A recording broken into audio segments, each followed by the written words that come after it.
What is good, my good YouTube people, man? We're back for another animated Chainsaw Man chapter, and I'm not gonna lie, man, I truly have to say this. We are so close to the finish line, man. That's so close. We've been waiting for this photo finish for so long. It's all started with the first grooming of Machina. Actually, technicality, well, it all started with the first promise from Power of the boobs, then the grooming with Machina. We've come so far. We've gone so hard, man. We've gone from Rize. We went from Rize to Machina again, to Fumiko, to even Euro, and now we're back at it. We're this close, and I'm not gonna lie to you, man. When Denji's this close, it feels like I'm this close. When Denji gets some, it feels like I'm getting some. And I really want to get okay. That's as far as I'm going to take it. But I'm not going to lie. I find it odd that I have a sense of pride that Denji is this close to achieving his dream. Only in Chainsaw Man world would I truly say, damn, he truly did earn it. And earn it he has. It's just, I can't deny it. It is, I am very happy that he got this close to achieving his dream, but I am getting ahead of myself, man. This chapter all throughout just started off crazy. Like I truly did like the start of this chapter where Yura asked Denji like, why did she try to get the dove? And it's odd.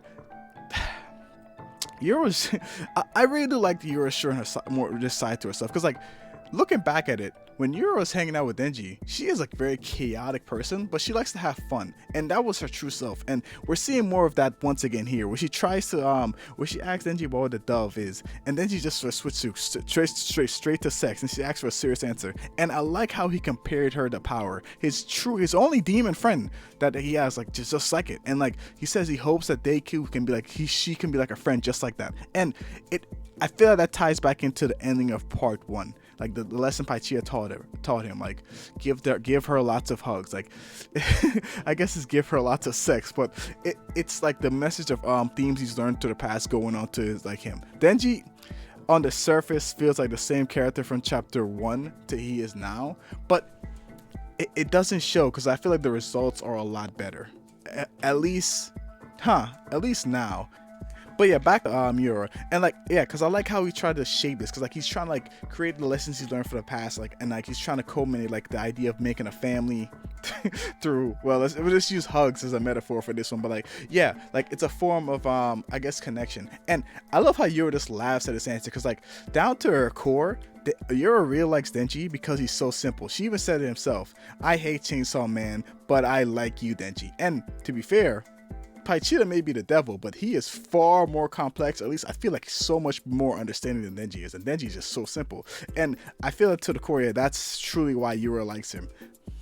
And I'm not gonna lie, like thinking of Denji's philosophy, it reminded me of this one movie where this guy really liked this girl who was his neighbor. So to show that he liked her, he took advice from his grandfather, who was to wait on her pouch for like the whole of summer, and to confess his undying love to her so that they can have sex. And like the moral of the story was that like we only exist for that one urging, and like that was our main calling. Everything else is just a distraction, and our main calling in life was just to like reproduce and do that stuff.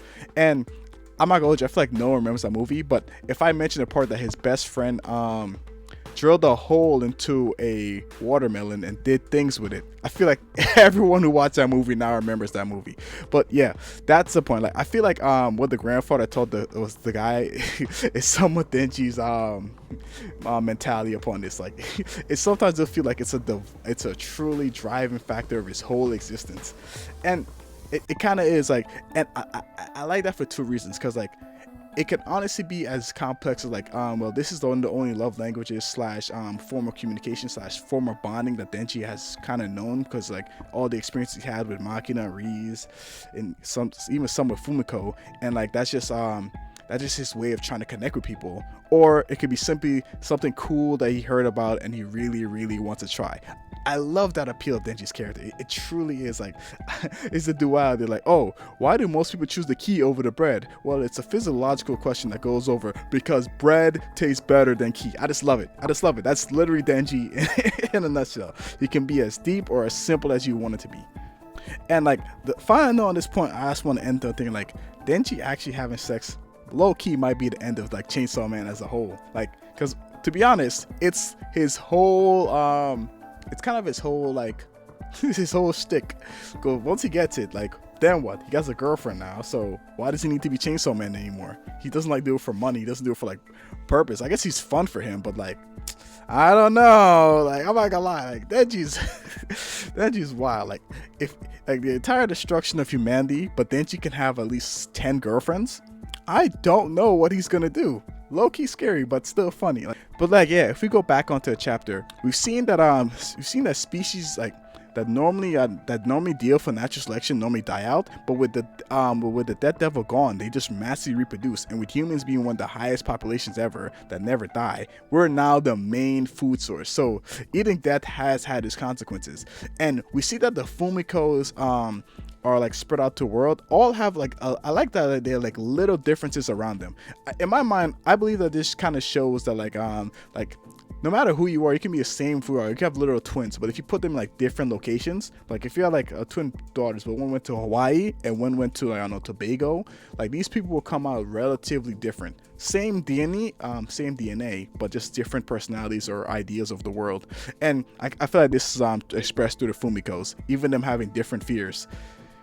And someone on Twitter said, I like how it went from the JJK Shibuya arc to Hunter x Hunter Chimera Ant arc within just one panel shift. And like, it truly was. But I gotta say, man, what a fantastic chapter. It was great. It was fun. There was so much to talk about. Like,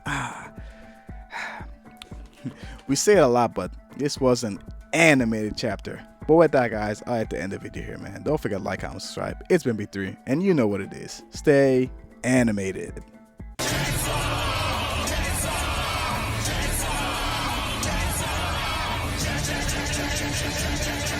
Chainsaw.